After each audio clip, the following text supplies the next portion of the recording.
Perempuan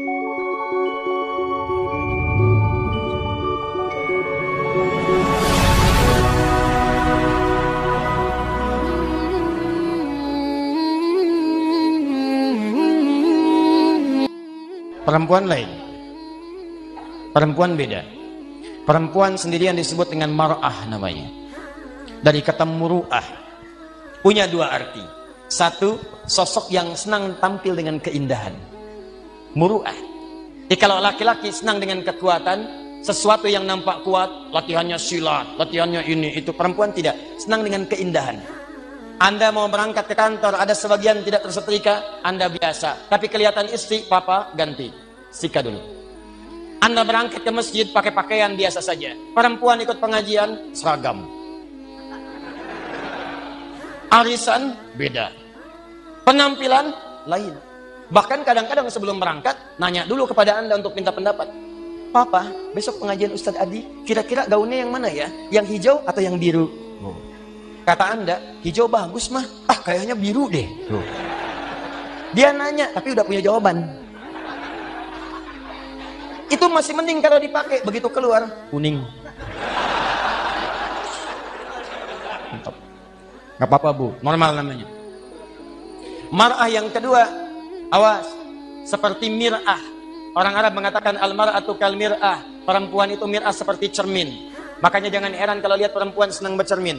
Di rumah sudah berkaca, turun dari mobil lihat spion. Mau masuk masjid ada kaca, betulkan lagi. Wajar, sandar. Tapi yang penting Anda tahu, sifat cermin itu punya nilai sensitivitas. Seperti itulah perempuan punya nilai sensitifnya. Misal, Anda punya cermin, Anda hancurkan, lempar dengan batu, pecah. Apakah bisa disusun lagi? Jangan salah, bisa. Cuma tidak mampu memantulkan bayangan yang sempurna. Sama persis dengan perempuan. Kalau dia terlukai, cepat memaafkan, tapi sulit melupakan apa yang dialami. Pasang status. Serius. Ada persoalan hari ini, rekening listrik 15 tahun yang lalu diungkit lagi. Bapak ini bagaimana sih? Yang itu aja nggak bisa. Tahu nggak Pak? Waktu 15 tahun lalu, listrik mati. Bapak juga begini juga 15 tahun lalu. Tapi itulah keindahannya. Nanti gantian Bu, tenang aja Bu ya, kita masih panjang. Itu kalau sendirian, tapi kalau banyakan, laki-laki sama rijalun, perempuan mar'atun nisaun. Sampai turun surah An-Nisa, surah yang keempat. Apa artinya nisa? Bukan perempuan, bukan wanita. Perempuan. Surah ibu-ibu, mama. Apa diantaranya yang paling penting? Ayat 34, paling kiri sebelah atas. Kenapa disebut dengan An-Nisa? Dari kata nasa diantaranya. Sifat yang mudah kemudian tersentuh dan mudah mencurahkan apa yang dirasakan. Suka cerita. Dan kadang-kadang yang diceritakan hal yang seharusnya tidak dibuka. Kata Allah, "Fassalihatu qanitatun, hafizatun lil ghaibi bima hafizallah." Perempuan salihah itu taati Allah dengan menaati suami pada yang baik-baik. Yang kedua, jangan membuka aib keluarga pada orang lain setelah Allah menutupnya. Jadi kalau Anda tidak buka aib di rumah tangga, tugas laki-laki, tugas perempuan sama. Jangan buka aib. Sepanjang tidak dibuka, Allah tutup sampai dengan kiamat.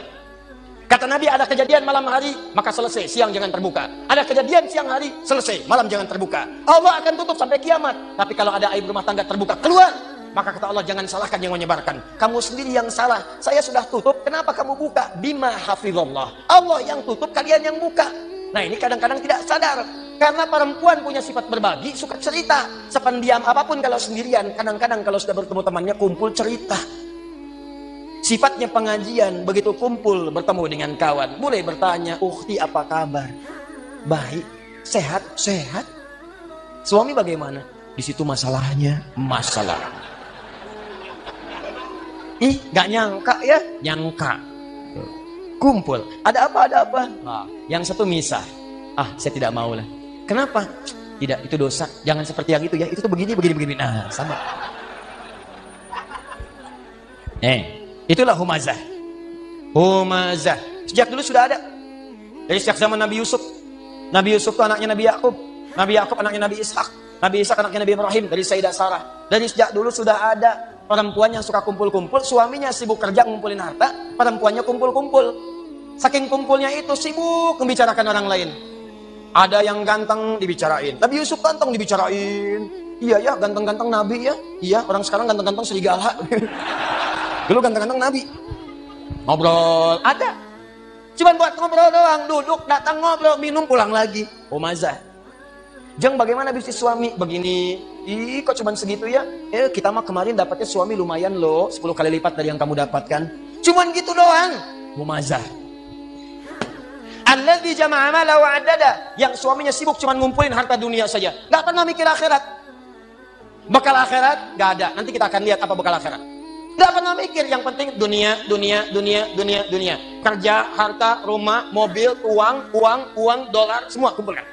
Maka yang seperti itu kata Allah, kamu mesti ingat ya, orang yang sudah berpikir begitu saat di dunia, saya akan siapkan neraka paling spesial saat di akhirat. Namanya Hutamah. Neraka Hutamah ini beda dengan neraka biasa. Cara disiksanya, maaf sekali, diikat. Padahal neraka yang paling ringan, tapi seringan-ringannya neraka juga. Ya, seringan-ringannya neraka. Jangan coba-coba nih. Ya. Itu ada di Quran surah keempat ayat 56 paling kanan sebelah atas. Itu yang paling ringan di neraka. Innal ladzina kafaru bi ayatina sawfa nuslihim nara. Orang-orang yang ingkar kepada ayat-ayat kami, nanti kami masukkan ke neraka paling ringan, kami tarik ubun-ubunnya. Nusli, kami celupkan ke dalam api neraka. Dicelup, kayak bikin teh celup. Teh celup itu kan naikkan, turunkan, naik, turun, naik, turun, naik. Jadi ada orang yang paling ringan masuk neraka, ditarik ubun-ubunnya, kemudian dimasukkan ke neraka, celupkan. Begitu dicelupkan, hancur semua, angkat lagi. Ya kullama nadijat juluduhum badalnakum juludan ghairaha. Begitu hancur, diangkat sembuh lagi. Hancur, angkat sembuh lagi. Hancur, sembuh lagi. Sekali celup, satu harinya 1000 tahun. Satu detiknya 48 hari.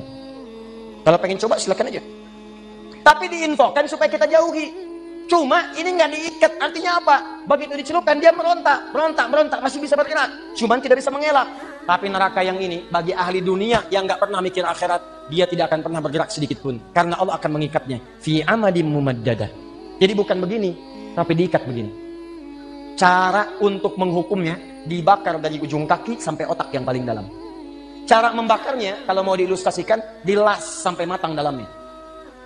Misal dari bawah bagian kaki, jempolnya dulu. Kalau jempolnya udah matang, baru sampingnya. Udah matang, naik lagi ke atas. Bayangkan, kalau dimasukkan keseluruhan, yang sakit langsung semuanya. Tapi yang ini tidak. Biar sakit dulu. Bukankah sakit di bawah kerasa ke semuanya? Sakit terus sampai naik ke atas. Allati tattali'u 'alal afidah. Afidah jamak dari kata fuad. Fuad itu otak yang merencanakan. Nih kata Allah seakan-akan ingin mengatakan, apa isi otakmu diisi? Saya bakar sampai ke dalam otakmu. Otakmu isinya apa sih? Orang sholat, kamu nggak sholat.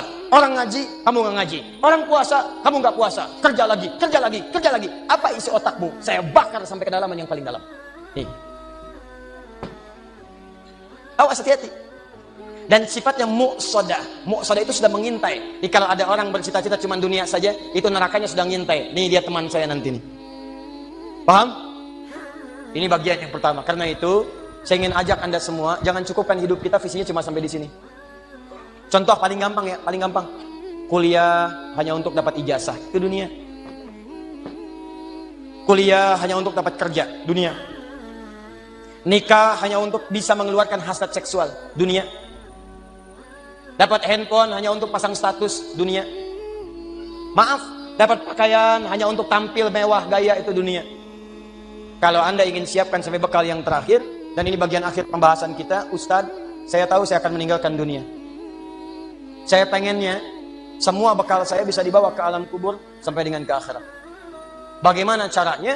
Bahkan kalau Anda berhasil menyiapkan cara ini, jangankan sampai ke akhirat, Anda meninggalkan dunia, langsung disambut langsung oleh Allah, melalui nikmat-nikmat di alam kubur yang lebih banyak daripada nikmat dunia.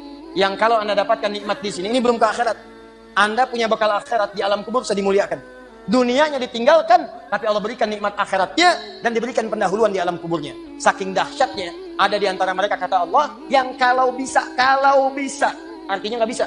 Kalau mereka mampu, mereka akan balik lagi kepada keluarga yang sedang nangis, yang sedang sedih. Kata mereka, kalian jangan nangis ya, jangan sedih, jangan takut. Kalau bisa, cepat ke sini. Di sini lebih enak daripada di situ. Silahkan lihat anak-anak Palestina. Sekali-kali perhatikanlah mereka. 4 tahun, 5 tahun, tiba-tiba ada yang wafat di antara mereka. Lihat wajahnya. Apakah ada wafat di antara mereka yang wajahnya sedih? Tidak. Senyum, gembira. Perhatikan jika seseorang wafat, maka keluarganya, Allahu Akbar, ada yang memberikan manisan, ada yang memberikan gula-gula, dan mengatakan Alhamdulillah, mereka sudah menerima janji Allah, tinggal kami menyusul mereka. Bagaimana punya kekuatan seperti itu? wabarakatuh.